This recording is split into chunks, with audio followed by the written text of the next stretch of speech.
Love is touch, love is real 이라는 제목의 글 오늘은 여러분과 함께 하려고 합니다. 들어보세요. 저는 참 좋았습니다. 젊었을 때 나는 동물원에 자주 갔다. 동물들하고는 말을 하지 않아도 되기 때문에 나는 동물들을 좋아했다. 말을 건네지 않아도 알 수 있는 것들이 있다고 나는 생각했는데 동물들 쪽에서 본다면 내 생각은 틀렸기가 십상일 터이다. 그러므로 동물을 향한 나의 갈증은 순전히 짝사랑이고 동물들에게는 이해받지 못할 나 자신만의 몽상이라 해도 할 수 없다. 내가 30살 무렵에는 서울 창경원 안에 동물원이 있었는데 그 후에는 서울 대공원으로 옮겨갔다. 호랑이, 사자, 코끼리를 데리고 이사 갈 때 사육사들과 운수회사들이 쩔쩔맸고 경찰들이 교통을 통제해서 길을 비우고 박정희 대통령 행차처럼 지나갔다.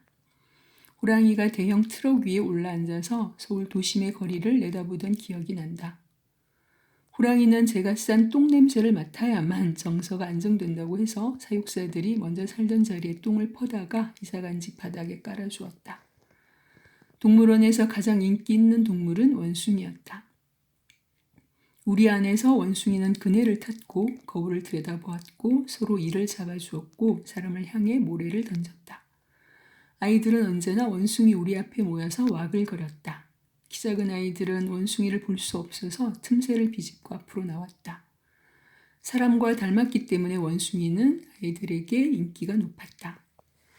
어린이날 내 아이들을 데리고 동물원에 가면 내 친구와 직장 동료들도 아이를 데리고 동물원에 와 있어서 원숭이 우리 앞에서 다들 만났다. 솜사탕 먹으면서 원숭이를 보는 것이 어린이날의 행복이었다. 어린이날에는 미아들이 많이 생겨서 동물원 미아보호소에는 언제나 코 흘리는 아이들이 수십 명씩 끈적거리는 솜사탕을 입가에 붙인 채 울고 있었다.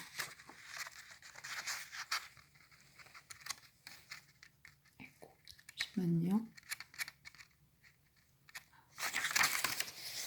호랑이, 사자, 곰, 코끼리, 말 같은 덩치 크고 인상이 강한 동물들의 움직임을 나는 오랫동안 들여다보았다. 동물들의 동작은 거듭 들여다보아도 늘 처음 보는 것 같았는데 아마도 해독하기가 어려웠기 때문일 것이다. 이것은 책 속에는 없는 직접적인 놀라움이었다. 이 동물들은 그 어미 아비가 사람에게 붙잡혔기 때문에 동물은 철망 안에서 태어나 한 번도 사막, 초원, 산악을 달려보지 못하고 사람이 주는 먹이를 받아 먹다가 철망 안에서 죽어야 할 신세지만 그것들의 움직임에는 여전히 야생하는 생명의 힘과 표정이 살아있다. 덩치 큰 동물들이 저쪽으로 돌아서서 걸어갈 때 이 야생의 표정은 절망으로 보이기도 한다. 나는 그 동물들의 움직임을 들여다보면서 뚜렷하게 빛나는 몸의 실체를 확인할 수 있었다. 그것은 인간의 언어나 개념으로 범접할 수 있는 것은 아니었다. 동물들은 문명이나 제도, 언어나 관습의 보호를 받지 않고 앞선 세대로부터 아무런 기록이나 유산을 물려받지 않는다. 동물들은 오직 제 몸뚱이 하나로 제 몸뚱이를 먹여 살리거나 강자의 먹이로 내어주면서 번식과 죽음과 기아와 멸종의 수백만 년을 건너간다. 생명의 전개는 고통이나 기쁨, 영광이나 치욕 같은 인간의 언어를 넘어서는 시간과 공간 속에서 장엄하고 그들의 생명은 삶과 죽음을 동시에 감당하는 개별적 실존으로서 존엄해 보였다. 그리고 그 종족과 개체들의 몸은 언제나 완벽한 사실성으로 긴장되어 있었고 그것들의 몸동작에서는 자족한 생명의 리듬이 흘러나왔다. 동물들의 앞발을 들여다보고 또 내 손바닥을 들여다보면 나의 뼈와 동물들의 뼈는 구조와 기능의 친연 관계로 개통지어져 있으며 같은 포유류의 집안이라는 걸 의심할 수 없다. 호랑이나 사자가 천천히 걸어갈 때 앞다리는 안쪽으로 약간 굽어 있고 어깨와 등판의 근육 전체가 물결치듯 흔들린다. 네 다리가 교차하면서 작동하는 운동 질서는 인라인 스케이트를 타고 달리는 인간의 팔다리 질서와 똑같다. TV 동물 프로에서 봤더니 사자가 앞발로 새끼를 쓰다듬고 혀로 새끼를 핥아주고 있었다. 사자의 앞발은 먹이를 쫓는 무기이며 사랑의 도구였는데 사람의 팔과 다르지 않았다. 사자는 시선을 자주 바꾸지 않고 한 방향을 오래 바라본다. 꼼짝하지 않고 앉아 있을 때도 사자의 시야는 넓어 보이고 그 시력은 지평선 안쪽 전체를 읽고 있는 것 같다. 낙타의 발바닥은 두껍고 넓다. 낙타는 그 발바닥으로 조심스럽게 땅을 디딘다. 낙타는 지그시 땅바닥을 밟는다. 낙타의 종족은 사막의 모래바람 속에서 수만 년 동안 산전수전을 겪는 동안 견딤과 참음의 형질이 유전되어서 갓 태어난 낙타 새끼조차도 늙음의 표정을 지니고 있다. 호랑이나 사자, 원숭이의 어린 새끼들은 전애들끼리 장난치고 까불고 뒹구는데 낙타의 새끼들은 별로 부산을 떨지 않는다. 견딤과 참음의 수만 년 세월 속에서 낙타는 구도자나 순례자와 같은 운명의 표정에 도달했을 것이다. 낙타는 목 밑에 피부를 길게 늘어뜨리고 머리를 높이 쳐들어서 언제나 먼 곳을 바라보고 있는데 갈 길이 멀기 때문일 것이다. 낙타는 주저앉아서도 먼 곳을 보고 있다. 말은 어쩌다가 한번 부르짖을 때를 제외하면 언제나 침묵에 잠겨 있다. 말의 침묵은 완강하고 불가침하다. 제주도 초원의 말들은 수십 마리가 모여 있어도 아무런 소리를 내지 않는다. 모여 있어도 말들은 따로따로다. 말들은 정막 속에서 저녁을 맞는다. 말들은 고개를 숙이고 고요히 어둠 속으로 지워져 간다. 말의 머리에는 그 혈통의 문양과도 같은 점이 박혀 있다. 그 문양은 말들의 먼 조상으로부터 유전되는 암호인데 인간은 그 비밀을 해독할 수 없다. 말들은 가끔씩 서로 마주보며 목을 비빈다. 암수끼리 비비기도 하고 때로는 동성끼리도 비빈다. 동물학자들은 이 행위를 애정표시라고 하는데 학자가 아닌 나도 금방 알 수 있다. 목을 비빌 때 말들은 고요하고 눈동자는 맑고 깊다. 원숭이는 사람처럼 앞발로 상대를 안고 쓰다듬는다. 몸으로 사랑을 표현하는 동작은 사람이나 동물이나 다를 바가 없는데 앞발을 애정 표현의 중요한 도구로 쓰는 걸로 봐서 인간과 원숭이는 분류 계통상 친연 관계가 확실해 보인다. 팔과 손이 없고 팔과 손에 마음을 전하는 기능이 없다면 인간의 애정 행위는 허전하고 불완전하다. 사람과 원숭이가 친연 관계에 있다고 해서 인간의 고귀함이 훼손되지 않는다. 인간의 존엄은 인간 스스로에 의해 더럽혀진다. 몸에는 자연과 생명의 경계선이 없다. 모든 몸은 빛나는 몸이다. 모든 몸은 리얼하다.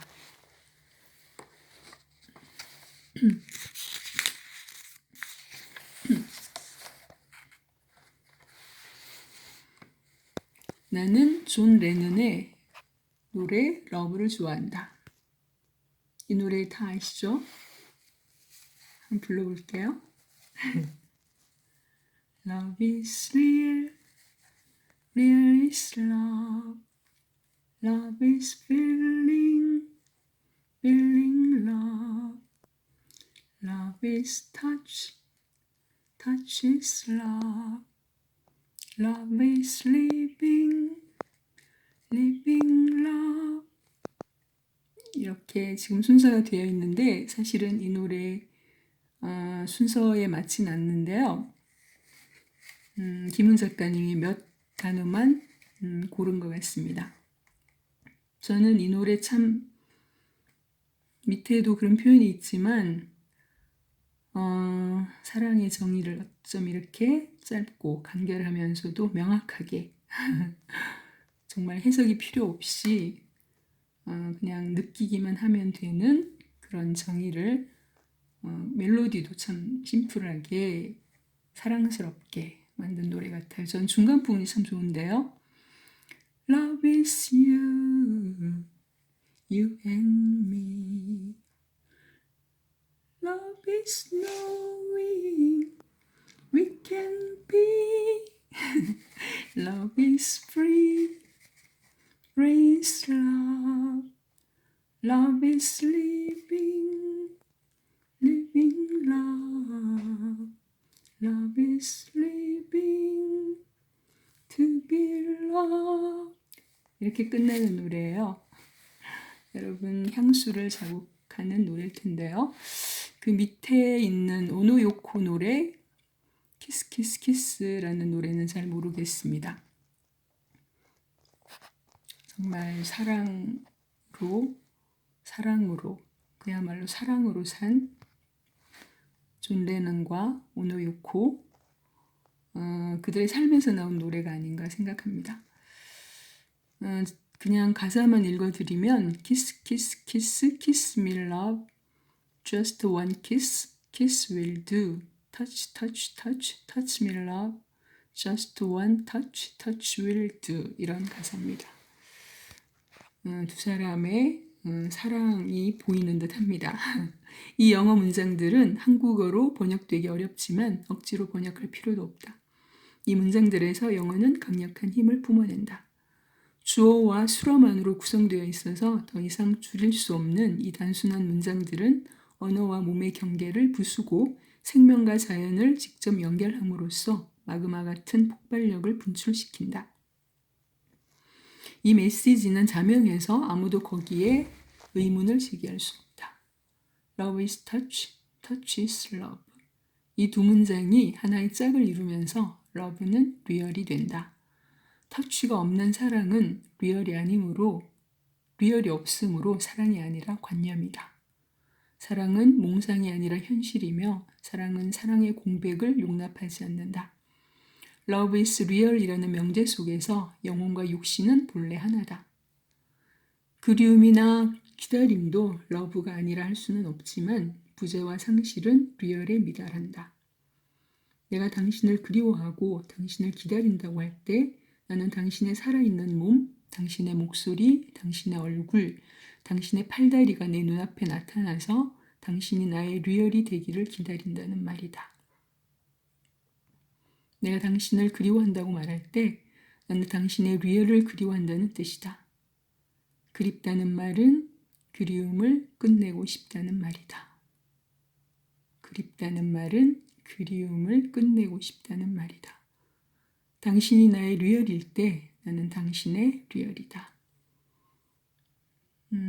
이 부분 읽으면서 저는 참 감사했는데요. 여러분 곁에도 이렇게 리얼로서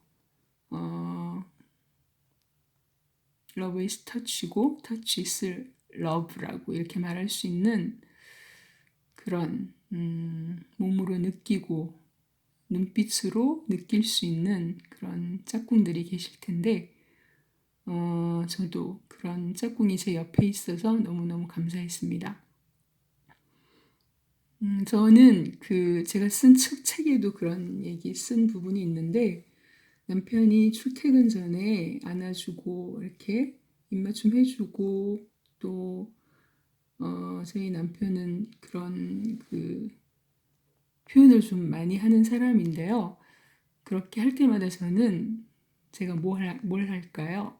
저는 속으로 언젠가부터 정말 마음 다해서 그런 남편을 제가 그런 짝꿍을 평생 누릴 수 있게 허락하신 제가 믿는 신께 감사 기도를 드립니다. 정말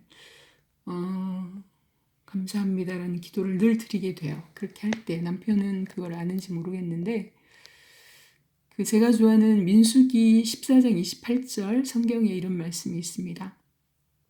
너희 말이 내 귀에 들린 대로 내가 너희에게 행하리니 라는 말씀이 있어요. 그래서 제가 그런 남편을 계속 누릴 수 있는 이유가 제가 늘 그렇게 감사 기도를 드려서 저한테 계속 그런 남편을 누릴 수 있는 복을 허락하시는 게 아닌가라는 생각이 듭니다.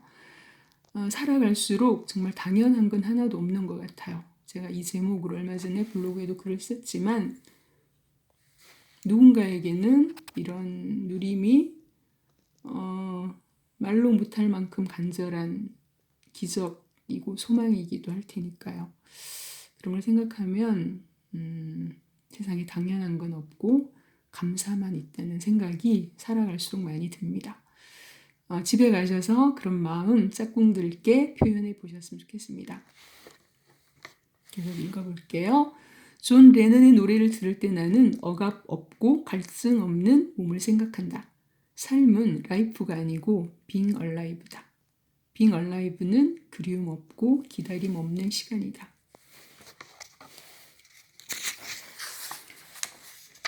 사람과 사람 사이를 몸으로 건너감으로써 사람은 몸과 마음이 합치되는 자유에 도달한다.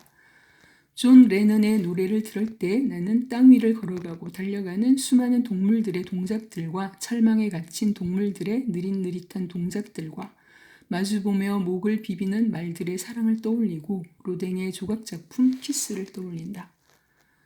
로댕의 키스는 몸으로 사랑을 나누는 사람의 몸과 영혼을 보여준다. 영혼은 몸에 구현되어 있고 키스하는 남녀의 몸의 굴곡은 산하처럼 출렁거린다. 로댕의 키스를 사진으로 보면서 나는 고대 중국의 천지개벽 신화에 등장하는 거인 반고의 죽음을 생각했다. 반고는 혼돈을 도끼로 찍어서 두 조각 냈다. 하늘과 땅, 빛과 어둠이 분리되어서 이 세계는 사람이 살 수 있는 산하가 되었다. 반고가 죽어서 땅에 쓰러졌는데 쓰러진 육체 굴곡을 따라서 산맥과 들이 펼쳐졌고 이 거인의 핏줄이 강이 되고 눈물이 바다가 되었다. 세계는 인간의 육체를 따라서 전개되었다. 로댕의 키스를 보면서 나는 사랑하는 사람들의 옆에 사진 보이시죠? 로댕 작품 키스. 정말 리얼합니다. 나는 사랑하는 사람들의 몸 위에 펼쳐지는 세계의 환영을 본다. 사진가 박경만의 작품 키스는 2015년 7월 27일 일몰 직후에 프라하 카렐 다리에서 실제로 발생했던 키스다. 이 키스는 생활 속의 키스이고 우리 이웃 사람들의 키스다. 여기 옆에 사진작가 박경만의 작품 여기 자세히 보시면 나이가 좀 드신 분들께서 목을 감싸 안고 평화롭게 입맞춤하는 사진 보이시나요? 그 작품에 대한 얘기를 하고 있습니다. 로댕의 키스는 키스의 원형을 보여주지만 박경만의 키스는 키스의 일상을 보여준다. 중세 도시 프라하는 어둠에 잠겨가는데 사진 속의 남녀는 현재의 시간에서 키스하고 있다. 키스가 그 도시를 중세에서 현대로 연결시킨다. 사진 속에서 키스하는 남녀는 어느 정도 나이 들어 보인다. 젊은이들의 다급한 키스가 아니라 중년의 평화로운 키스다. 이 사진을 내 여성 후배에게 보여주었다. 사진 속에서 여자의 손이 남자의 목을 쓰다듬고 있는데 이런 동작은 진실로 사랑하는 마음이 없으면 할 수 없다고 그 후배는 말했다. 나는 그 말이 맞다고 생각했다. 나는 좋아서 웃었다. 요즘엔 젊은이들이 남이 보거나 말거나 거침없이 키스한다. 세종로 내거리에서 신호등이 바뀌기를 기다리면서 그새를 못 참아서 키스를 하고 경복궁, 창덕궁에서는 여기저기 벤치에 앉아서 키스하고 영화관에서는 스크린에서 키스하면 팝콘을 먹던 입으로 스크린을 따라서 키스한다. 친구한테 사진 찍으라고 시켜놓고 카메라 앞에서 키스하고 저녁 가로등 아래서 아주 오래오래 키스한다. 로댕의 키스는 예술품으로 제작된 키스지만 젊은이들의 키스는 생활 속에서 자연 발생한 키스이고 존 레넌의 러브는 그 양쪽을 합친다고 말할 수 있는데 키스의 범주가 이처럼 논리적으로 분류될 수 있는 것은 아니다. 젊은이들은 헬 조선을 절규하다가도 날이 저물면 만나서 키스한다. 키스하는 젊은이들을 보면 나는 신난다. 연애하는 젊은이들은 이 나라의 동력이고 희망이다. 젊은이들이 연애를 하니까 이 나라는 미래가 있다. 연애는 정치 슬로건보다 확실한 미래다. 그렇죠. 거리에서 키스하는 젊은이들을 볼 때 로댕의 키스와 프라하 카렐 다리 위의 키스를 볼 때 존 레논의 러브를 들을 때 나는 살아서 작동하는 몸을 생각한다. 나는 호랑이, 사자, 말에 빛나는 몸들과 살아있는 인간의 몸의 리듬, 몸에 포개지는 마음, 마음을 담아내는 몸을 생각한다. 나는 삶에 직접 부딪히는 몸을 생각한다. 사람들은 나이를 먹으면 좀처럼 키스를 하지 않는데 나는 젊은이들이 프라하 카렐 다리 위에 키스처럼 늙어서도 키스하기를 바란다. 젊은이들의 연애와 키스 속에는 헬조선을 쳐부술 만한 에너지가 들끓고 있다. 생활 속의 키스는 들판에 들꽃이 피듯이 자연 발화한다. Love is touch, love is real. 이렇게 동물 얘기로 시작해서 젊은이들의 키스로 끝나는 얘기입니다. 이런 맥과 흐름을 만들어갈 수 있는 경지가 부럽습니다.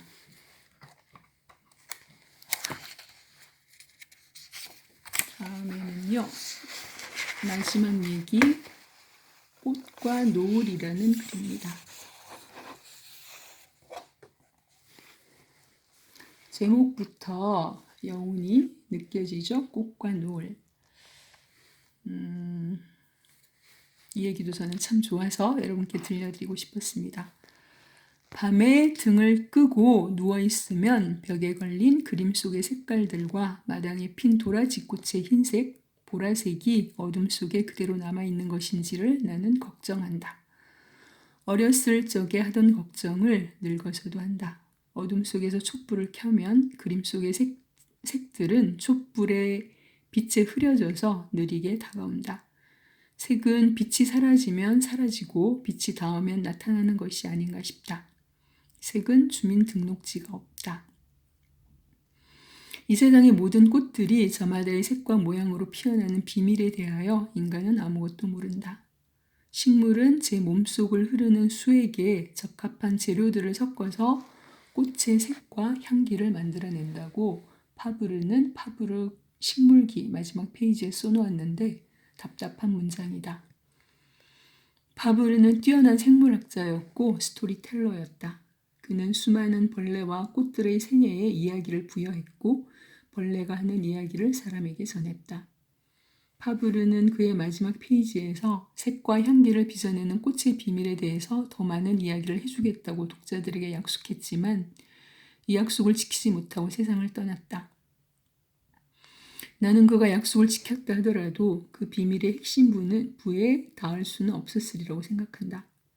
식물이 수에게 다른 재료를 섞어서 꽃의 색과 향기를 만들어낸다고 할 때 인간의 개념적 언어가 수액이나 재료를 설명할 수 있겠지만 섞는다, 만든다에는 접근할 수 없다. 어떻게 하는 것이 섞는다이며 만든다인지를 인간은 여전히 알지 못한다. 대상과 언어 사이에 등가물을 만들어 놓았다고 해서 알매 도달하지는 못한다. 값이나 가치가 같은 물건을 등가물이라고 하죠. 자주 쓰는 단어는 아닌데요. 색은 종잡을 수 없고 개념에 가둘 수 없다. 노란색을 개나리색이다, 해바라기 색이다 라고 말하거나 빛이 프리즘을 통과할 때 전개되는 스펙트럼 중에서 세 번째 층위이다 라고 말해봐도 동어 반복이고 하나마나 한 말이고 아무 말도 못한 말이다. 이런 표현 너무 마음에 듭니다. 하나마나 한 말이고 아무 말도 못한 말이래요. 도라지는 흰꽃도 되고 보라꽃도 되는데 그 색은 흰색이 아니고 보라색이 아니다. 색들은 인간의 개념 너머에서 핀다. 도라지의 흰색과 보라색은 시간의 먼 곳에서 흘러왔거나 식물의 안쪽에서 배어나온 색이다. 색들은 머물지 않고 색들은 흘러간다. 파브르가 말하려 했던 것이 결국 이 흘러감이 아니었을까 싶다. 물감을 섞어서 없던 색을 만들어낼 때 화가는 이 흘러가는 색들의 흔들림을 자신의 상상 쪽으로 인도한다.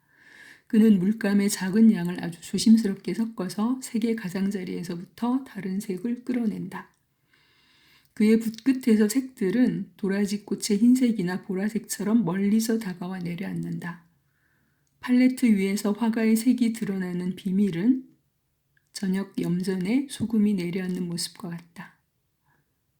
우와, 이렇게 도약을 합니다. 표현력이요. 연부들은 소금이 온다고 말한다. 화가의 팔레트 위에서 색들은 섞인 물감의 합성이 아니라 이 세상에 지금까지 없었던 전혀 낯설고 새로운 색으로 태어난다.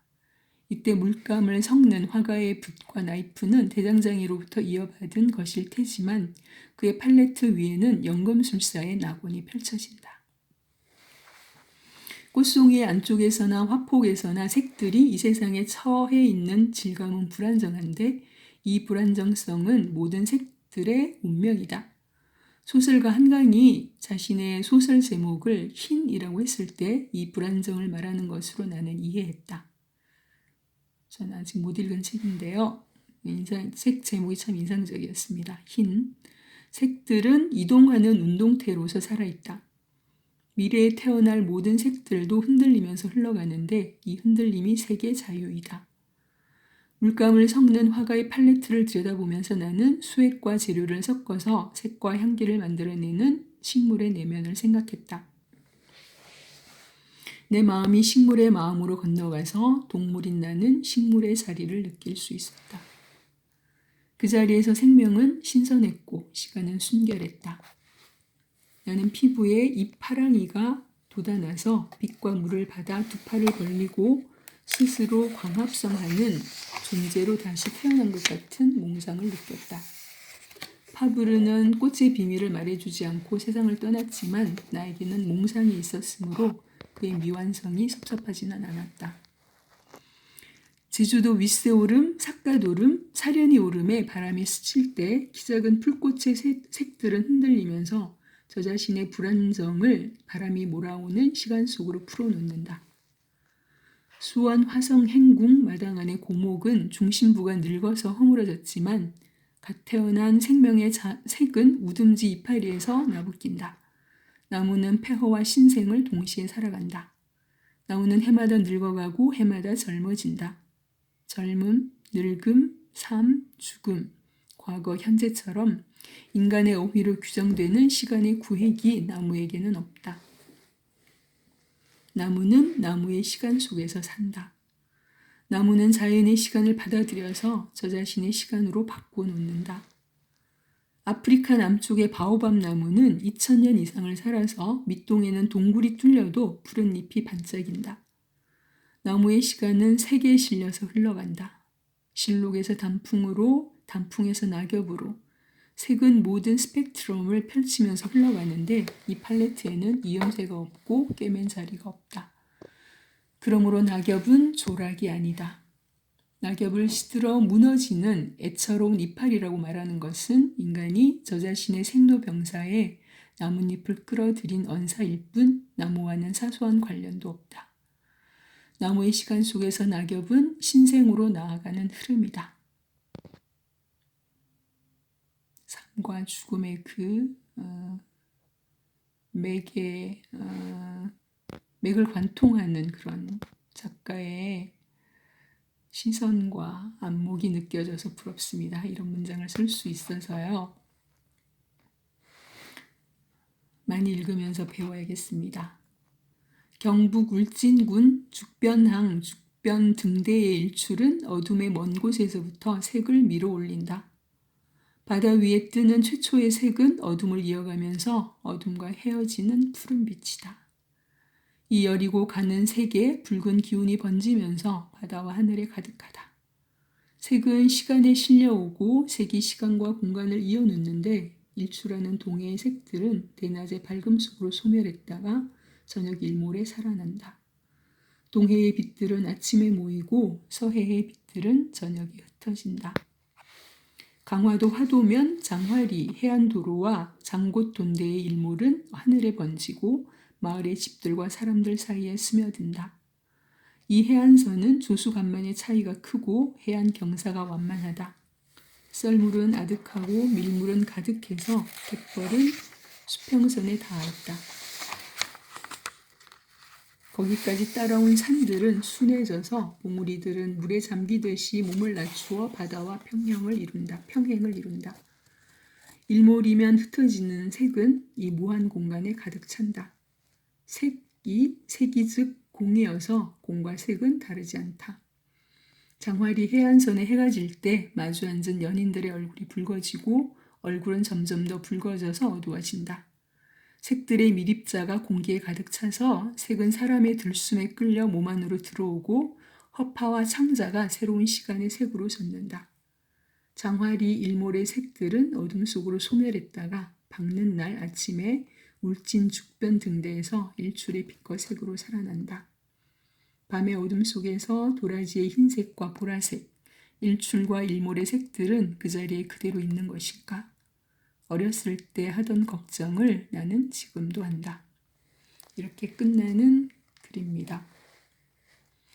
제가 예전에 도서관에서 그 박완선 선생님 말맛과 글말에 빠져서 집에 오고 싶지 않아서 그렇게 시간을 보면서 책을 읽던 때 생각이 나는데 김훈 선생님의 글맛 또한 정말 또 다른 경지에서 마음을 빼앗기게 되는데요. 많이 읽으면 조금이라도 닮아갈 수 있겠죠. 그 껍질을 벗기면 이런 표지가 나옵니다. 예전에 그 초등학교 때 문예반에서 원고지에 쓰던 생각이 납니다. 그리고 아이들 원고지 쓰는 법 가르쳐 주던 때가 생각이 나는데 저도 평생 이렇게 원고지 앞에서 제 삶을 글로 써내는 그런 삶을 이 원고지 보면서 다시 한번 꿈꿉니다. 여러분은 어떤 꿈을 꾸고 계세요?